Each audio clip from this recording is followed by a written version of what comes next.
அவ்வளோ தண்ணி ஓடிக்கொண்டிருந்த இடத்துல இப்ப தண்ணி இல்ல. தண்ணி இல்லாம இருக்கும்போது ஏன் யாரும் சுற்றுலா வர போறாங்க? யாரும் வரப்போறதில்ல. அங்க யாருமே இல்ல.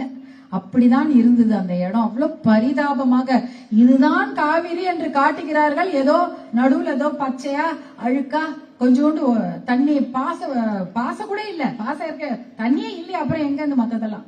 அப்படிதான் அங்க தண்ணி ஓடிட்டு இருக்கு. தண்ணி இல்லாத இடத்துலதான் போய் காவிரிக்கு நடுவுல நின்னு பேட்டி கொடுத்துக்கிட்டு வருகிறோம். இப்படிதான் இருந்தது காவிரி.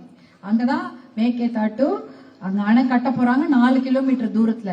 தருமபுரி மக்களுக்கு என்ன பாதிப்பும் வரப்போறது இல்லையா? கண்டிப்பாக மிகப்பெரிய பாதிப்பு தர்மபுரி மாவட்ட மக்களுக்கு தான் வரப்போகுது. மேகதாட்டு அணை கட்டுனாங்கன்னா, நாளைக்கு மேகதாட்டு அணை கட்டுனாங்கன்னா ஒரு சொட்டு தண்ணி கூட தர்மபுரி மாவட்டத்துக்கு குடிக்கிறது கூட இருக்காது. இன்றைக்கே நான் நன்றி சொல்ல போகிற இடத்துல எல்லாம் பெரிய பிரச்சனை தண்ணீர் பிரச்சனை தான்.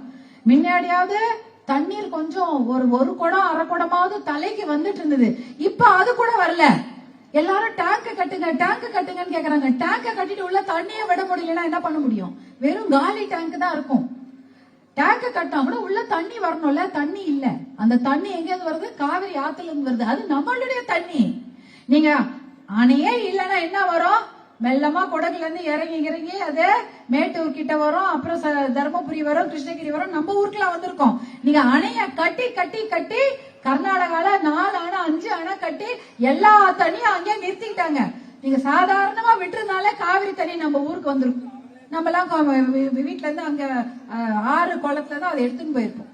ஆனா எல்லாவற்றையும் அங்கேயே தடுத்து விட்டார்கள். நமக்கு ஒரு சொட்டு தண்ணி கூட இல்ல. அவங்க மனசு இறங்கி என்னைக்காவது அவங்க வெள்ள நீர் இருக்குல்ல, வெள்ளம், அதாவது அதிகப்படியான நீர் அவங்க அணையில கொள்ளளவு அதிகப்படியா ஆயிடுச்சு. இதுக்கு மேல அணையில அந்த நீரை தேக்கி வச்சா அணை உடஞ்சிடும் அப்படின்னாதான் அந்த தண்ணியை நமக்கு கொடுப்பாங்க.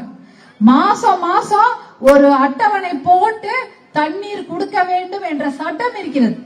மாசம் 24 டிஎம்சி, 28 டிஎம்சி, 32 டிஎம்சி அளவு இருக்கிறது.